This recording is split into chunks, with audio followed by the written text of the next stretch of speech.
أولياء الله ليسوا عبارة عن جماعة متميزين لهم وضع خاص، لهم صفة يعني شاذة عن بني الإنسان. لا لا لا لا. أولياء الله هم الذين آمنوا بالله، وهم الذين وضعوا تقوى الله نصب أعينهم، نصب أعينهم.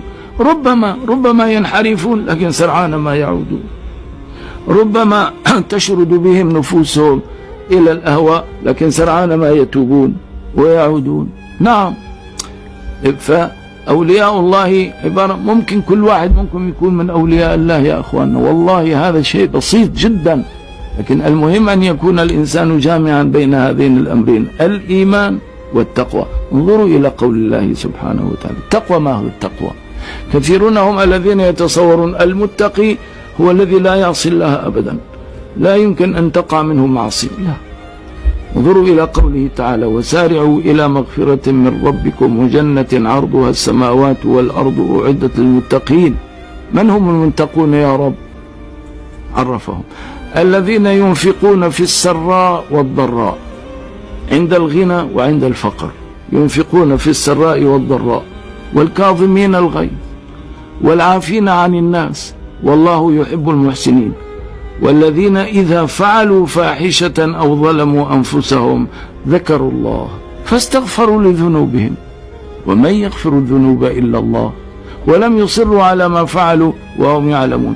إذا المتقي ممكن أن يرتكب فاحشة، ممكن أن يعصي الله.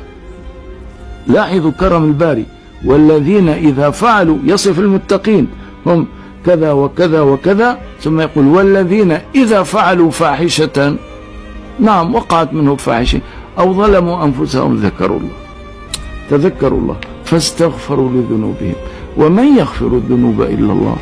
أقول أن لا يغفر الله الذنوب، وهل بعد الله كائن يغفر الذنوب؟ ومن يغفر الذنوب إلا الله ولم يصروا على ما فعلوا وهم يعلمون. إذن الإنسان إذا رحل إلى الله بخاتم حسنه يجد بين يديه البشرى التي تنسيه لذائذ الدنيا وتنسيه متاعها وتجعله نعم ينتظر مصيره الذي رآه بعينه لحظة فلحظة. نعم. وانظروا في هذا أيضا إلى قول الله وهو يصف لنا هذه الصورة: إن الذين قالوا ربنا الله ثم استقاموا، أي هؤلاء الأولياء قالوا ربنا الله ثم استقاموا تتنزل عليهم الملائكة أين متى؟